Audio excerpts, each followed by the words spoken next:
ओम शांति। 12 सितंबर 2022 के ईश्वरीय महावाक्य। पहले एक नजर मुरली के मुख्य पॉइंट पर। बाबा ने कहा, तुमको इस रावण दुश्मन पर जीत पानी है। यही भारत का नंबर 1 दुश्मन है। शिव जयंती भी मनाते हैं, परंतु शिव ने आकर क्या किया वह किसको पता नहीं है। भारत ऊंच ते ऊंच खंड था, धनवान ते धनवान 100% हेल्दी, वेल्दी और हैप्पी थे, और कोई धर्म इतने हेल्दी हो न सके। सबसे नंबर 1 दुश्मन भी है रावण, जिस पर तुम बच्चे ज्ञान और योग बल से जीत पाते हो।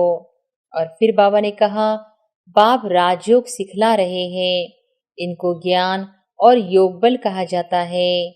भारत में गीता आदि सुनाने वाले तो ढेर हैं, परंतु यह तुमको कोई नहीं कहेंगे कि विकारों रूपी रावण पर तुम्हें जीत पानी है। मामेकम याद करो। बाप ही आकर आत्माओं को कहते हैं, आत्म अभिमानी बनो। जितना बनेंगे उतना बाप को याद कर सकेंगे, उतना तमो प्रधान से सतो प्रधान बनेंगे। योग बल की भट्टी जिसमें किचड़ा सब निकल जाता है। हार जीत का खेल है, माया ते हारे हार है। मनुष्य माया धन को समझ लेते हैं, वास्तव में माया 5 विकारों को कहा जाता है। और फिर लास्ट में बाबा ने कहा, बच्चे अब टाइम थोड़ा है, गाया भी जाता है 1 घड़ी आधी घड़ी। तुम बाप को याद करने लग जाओ और फिर चार्ट को बढ़ाते जाओ। शिव बाबा हमारा बाप है, मैं स्टार हूँ तो हमारा बाप भी स्टार ही होगा। आत्मा कोई छोटी बड़ी नहीं होती है।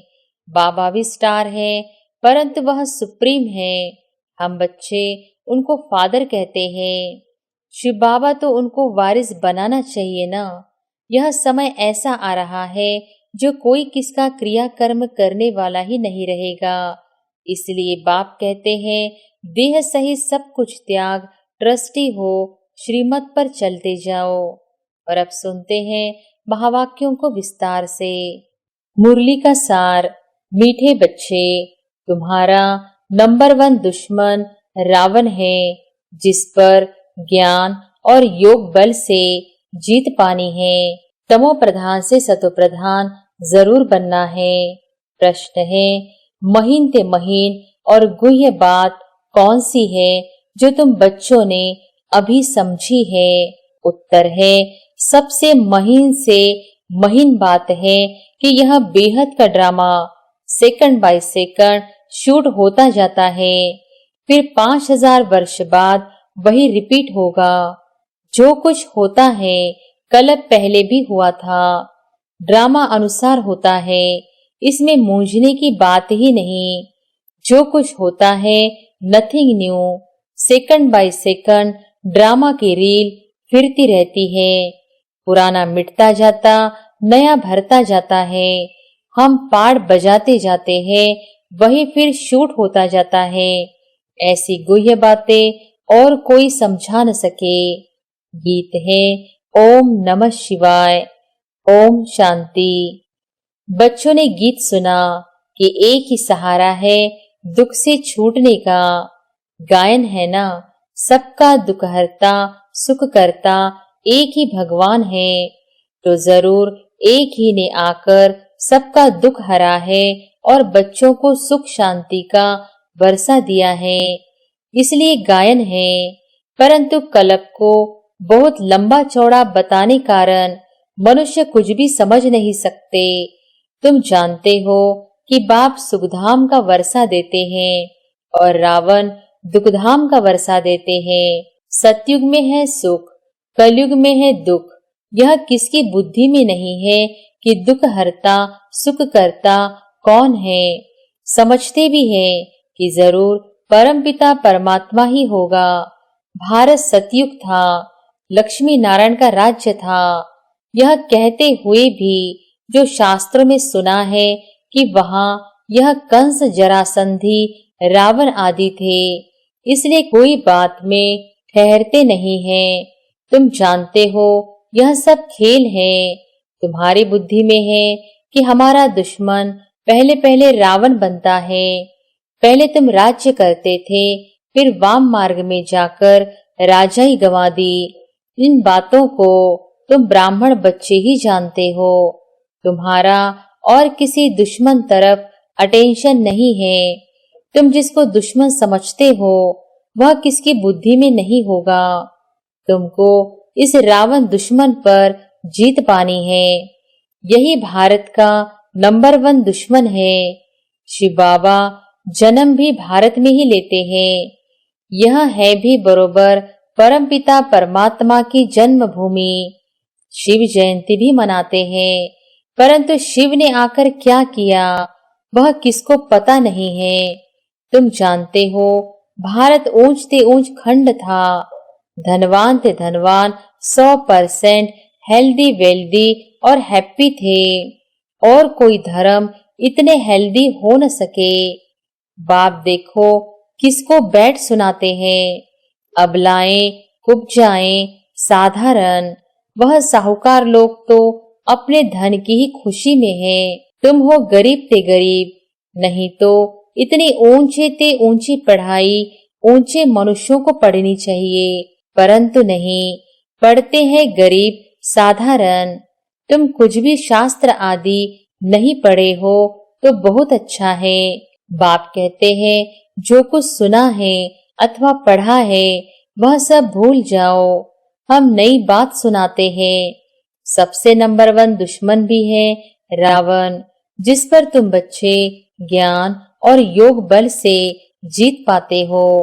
बराबर 5000 वर्ष पहले भी बाप ने राजयोग सिखाया था, जिससे राजाई प्राप्त की थी। अब फिर माया पर जीत पाने के लिए बाप राजयोग सिखला रहे हैं। इनको ज्ञान और योग बल कहा जाता है। आत्माओं को कहते हैं मुझे याद करो। भगवान तो है ही निराकार, उनको राजयोग सिखाने जरूर आना पड़े। ब्रह्मा भी बूढ़ा है, बहुत जन्मों के अंत के जन्म में है। भारत में गीता आदि सुनाने वाले तो ढेर हैं, परंतु यह तुमको कोई नहीं कहेंगे कि विकारों रूपी रावण पर तुम्हें जीत पानी है। मामेकम याद करो, यह भी कोई नहीं कह सकते। यह तो बाप ही आकर आत्माओं को कहते हैं आत्म अभिमानी बनो। जितना बनेंगे उतना बाप को याद कर सकेंगे, उतना तमो प्रधान से सतो प्रधान बनेंगे। तुम जानते हो हम सतो प्रधान देवी देवता थे, अब हम आसुरी बने हैं। 84 जन्म पूरे हुए हैं, अब यह है अंतिम जन्म। तुम बच्चे जानते हो बाप हमें समझा रहे हैं, वही ज्ञान का सागर पवित्रता का सागर है। इस समय तुमको भी आप समान बनाते हैं। सतयुग में यह ज्ञान प्राय लोप हो जाएगा। ऐसे भी नहीं समझेंगे कि यह राज्य हमको परमपिता परमात्मा ने दिया है। अज्ञान काल में भी मनुष्य कहते हैं सब कुछ ईश्वर ने दिया है। वहां ऐसे भी नहीं समझते, प्रारब्ध भोगने लग पड़ते हैं। ईश्वर का नाम याद रहे तो यह भी सिमरे कि बाबा आपने तो बहुत अच्छी बादशाही दी है, परंतु कब दी क्या हुआ कुछ भी पता नहीं सकते। वहां धन भी बहुत रहता है, एरोप्लेन आदि तो होते ही हैं फुल प्रूफ। अब तुम बच्चे किस धुन में हो, दुनिया किस धुन में है यह भी तुम जानते हो। उन्हों का है बाहुबल, तुम्हारा है योग बल, जिससे दुश्मन पर तुम जीत पाते हो। यह राजयोग सिवाय बाप के कोई सिखला न सके। बाप कहते हैं मैं बहुत जन्मों के अंत में इनमें ही आकर प्रवेश करता हूँ, जिसमें कल्प पहले भी प्रवेश किया था। इनका नाम ब्रह्मा रखा था। तुम सब बच्चों के नाम भी आए थे ना, कितने फर्स्ट क्लास नाम रखे थे। बाबा तो इतने नाम भी याद नहीं कर सकते। तो देखो दुनिया में कितना हंगामा मचाते रहते हैं। तुमको यहाँ शांति में बैठ बाप को याद करना है। यह है मोस्ट बिलीवेड माता पिता जो कहते हैं, बच्चे इस काम पर पहले तुम जीत पहनो। इसलिए रक्षाबंधन का त्योहार चला आता है। यह पवित्रता की राखी भी तुम बांधते हो। सतयुग त्रेता में यह त्योहार आदि नहीं मनाएंगे, फिर भक्ति मार्ग में शुरू होंगे। बाप इस समय प्रतिज्ञा कराते हैं, पवित्र दुनिया का मालिक बनना है तो पवित्र भी जरूर बनना है। मुझे याद करो तो इस योग अग्नि से पाप दग्ध होंगे। तुमको तमो प्रधान से सतो प्रधान बनना है। कोई तो नापास भी हो जाते हैं, जिसकी निशानी भी राम को दिखाते हैं। बाकी कोई हिंसा आदि की बात नहीं। तुम भी क्षत्रिय हो, माया पर जीत पाने वाले। जीत न पाने वाले नापास हो पड़ते। 16 कला के बदले 14 कला बन पड़ते हैं। कोई सतो प्रधान, कोई फिर रजो भी बनते हैं। वैसे फिर राजधानी में भी नंबरवार पद होगा। जो ब्रह्मा कुमार कुमारी कहलाते हैं वही वर्षे के हकदार बनते हैं। फिर इसमें जो पुरुषार्थ करेंगे और कराएंगे। बहुतों को आप समान बनाने की सर्विस की है। तुमको इस अंतिम जन्म में ही तमो प्रधान से सतो प्रधान बनना है। यह है रूहानी भट्टी। वह जो कराची में तुम्हारी भट्टी बनी वह और बात थी। यह योग की भट्टी और है। यह है योग बल की भट्टी, जिसमें किचड़ा सब निकल जाता है। वहां तो तुम अपनी भट्टी में थे, कोई से मिलना नहीं होता था। यह है योग की भट्टी। अपने लिए मेहनत करनी होती है। आत्मा ही समझती है, आत्मा ही ज्ञान सुनती है ऑर्गन्स द्वारा। आत्मा ही संस्कार ले जाती है। जैसे बाबा लड़ाई वालों का मिसाल देते हैं, संस्कार ले जाते हैं ना, दूसरे जन्म में फिर लड़ाई में ही चले जाते हैं। वैसे तुम बच्चे भी संस्कार ले जाते हो। वह जिस्मानी मिलिट्री में चले जाते हैं। तुम्हारे में से भी कोई शरीर छोड़ते हैं तो इस रूहानी मिलिट्री में आ जाते हैं। कर्मों का हिसाब किताब बीच में चुक करने जाते हैं। ऐसे बहुत होंगे। एक एक के लिए बाप से थोड़ी ही पूछना है। बाप कहेंगे, इससे तुम्हारा क्या फायदा, तुम अपने धंधे में रहो, पापों को भस्म करने का ख्याल करो।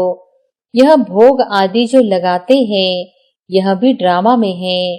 जो सेकंड बाय सेकंड होता है, ड्रामा शूट होता जाता है। फिर 5000 वर्ष बाद वही रिपीट होगा। जो कुछ होता है कल पहले भी हुआ था।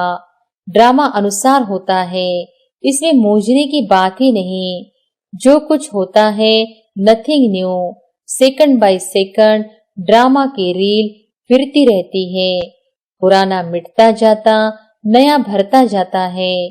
हम पार्ट बजाते जाते हैं, वही फिर शूट होता जाता है। यह महीन बातें कोई शास्त्रों में नहीं है। तुम बच्चों को पहले पहले यह निश्चय करना है कि बाप स्वर्ग की स्थापना करने वाला है।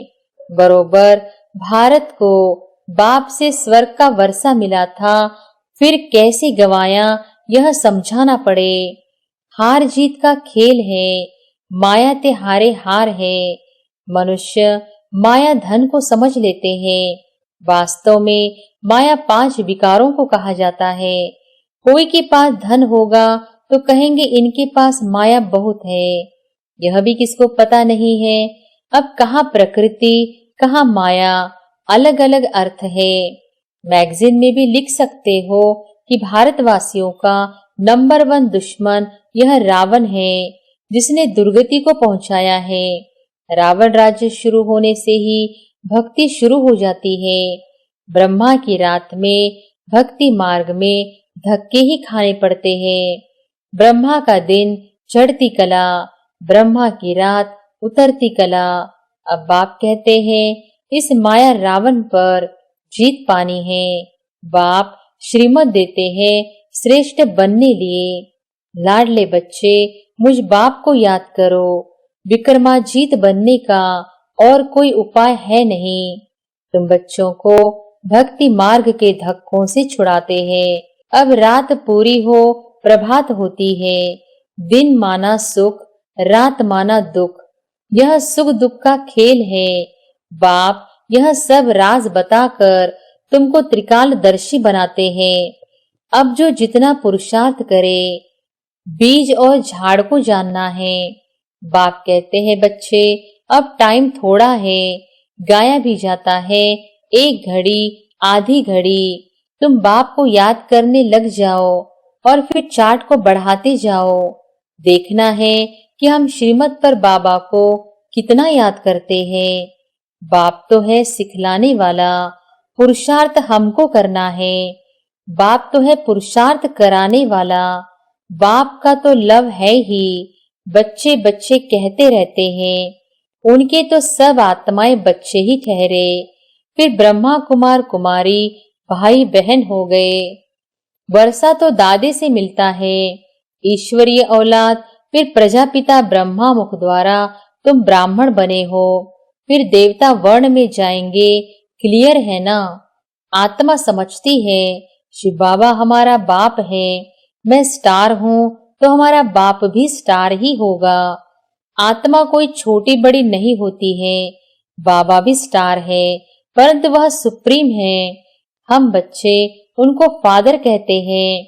इतनी छोटी सी आत्मा में सारा ज्ञान है। बाकी ऐसे नहीं, ईश्वर में कोई ऐसी शक्ति है जो दीवार तोड़ देंगे। बाप कहते हैं, मैं आता ही हूँ तुमको फिर से राजयोग सिखलाने लिए। बाप बच्चों का ओबीडियंट है। लौकिक में भी बाप बच्चों पर बलि चढ़ते हैं ना, तो बड़ा कौन हुआ, बाप व बच्चे। बाप सब कुछ बच्चे को देते हैं। फिर भी बच्चा छोटा है, इसलिए रिगार्ड रखना होता है। यहाँ भी तुम बच्चों पर बाप बलि चढ़ते हैं, वर्षा देते हैं, तो बड़ा बच्चा हुआ ना। परंतु बाप का फिर भी रिगार्ड रखना होता है। बाप के आगे पहले बच्चों को बलि चढ़ना है, तब बाप 21 बार बलि चढ़ेंगे। भक्ति मार्ग में भी ईश्वर अर्थ कुछ न कुछ देते हैं, उनकी एवज में फिर बाबा दे देते हैं। यहाँ तो है ही फिर बेहद की बात। कहते भी हैं, आप जब आएंगे तुम पर बलिहार जाएंगे। अभी वह समय आ गया है, इसलिए बाबा यह प्रश्न पूछते हैं, तुमको कितने बच्चे हैं। फिर ख्याल में आता है तो एक शिव बाबा भी बालक है। अब बताओ तुम्हारा कल्याण कौन सा बालक करेगा। शिव बाबा तो उनको वारिस बनाना चाहिए ना। यह समय ऐसा आ रहा है जो कोई किसका क्रिया कर्म करने वाला ही नहीं रहेगा। इसलिए बाप कहते हैं, देह सहित सब कुछ त्याग, ट्रस्टी हो, श्रीमत पर चलते जाओ। डायरेक्शन देते रहेंगे, तुम्हारी सेवा करते हैं, तुमको स्वर्ग का मालिक बनाने। हम तो निष्कामी हैं, सर्व का सद्गति दाता एक बाप ही निष्कामी है ना। वह एवर पावन है। बाप कहते, बच्चे मददगार बनो, हमारा मददगार गोया अपना मददगार बनते हो। अच्छा, मीठे मीठे सिकिलधे बच्चों प्रति माता पिता बाप दादा का याद प्यार और गुड मॉर्निंग। रूहानी बाप की रूहानी बच्चों को नमस्ते। धारणा के लिए मुख्य सार। पहली पॉइंट, सदा अपनी धुन में रहना है, अपने पापों को भस्म करने का ख्याल करना है। दूसरी बातों के प्रश्नों में नहीं जाना है। अपने संस्कारों को परिवर्तन करने के लिए योग की भट्टी में रहना है। दूसरी पॉइंट, देह सहित सब कुछ त्याग, पूरा ट्रस्टी हो, श्रीमत पर चलना है। बाप का पूरा रिगार्ड रखना है, मददगार बनना है। वरदान है, मेरेपन के अधिकार को समाप्त कर क्रोध व अभिमान पर विजयी बनने वाले कर्म बंधन मुक्त भव। मेरेपन के अधिकार को समाप्त कर क्रोध व अभिमान पर विजयी बनने वाले कर्म बंधन मुक्त भव। जहां मेरेपन का अधिकार रखते हो कि ये क्यों किया, यह मेरी है या मेरा है, तो क्रोध, अभिमान या मोह आता है। लेकिन यह सेवा के साथी है, न कि मेरे का अधिकार है। जब मेरा नहीं तो क्रोध, मोह का कर्म बंधन भी नहीं। तो कर्म बंधनों से मुक्त होने के लिए एक बाप को अपना संसार बना लो। एक बाप दूसरा न कोई, एक बाप ही संसार बन गया तो कोई आकर्षण नहीं, कोई कमजोर संस्कारों का भी बंधन नहीं। सब मेरा मेरा एक मेरे बाप में समा जाता है। स्लोगन है, मास्टर सर्वशक्तिमान वह है जो समय प्रमाण हर गुण हर शक्ति को कार्य में लगाए। अच्छा, ओम शांति।